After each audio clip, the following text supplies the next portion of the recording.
देखो इधर देखो, अबे बेटा रे, अब बताओ यार क्या करने आई हो? शूटिंग करने है? बोल हाँ, फिर नहीं बोले तो जाओ बेटा। तब नहीं, जब बताओ क्या शूटिंग करने आई हो? कौन सा फिल्म? मधुमती। गाना गाओ तो, अब गाना एक गाना गाओ।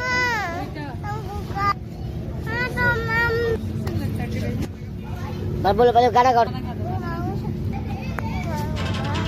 जी हाँ, नमस्कार। आप सब जानते हैं कि बड़ी खबर निकल के आ रही है सोशल मीडिया के माध्यम से।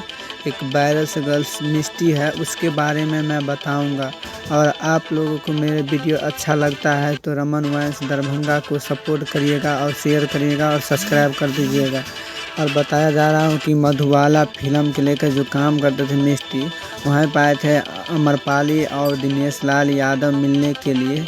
और रत्नेश पांडे के साथ आज मधुबाला फिल्म का शूट है मिष्टी का। बहुत अच्छा खासा आदमी का संख्या है और मधुबाला फिल्म मिष्टी का शूट हो रहा है।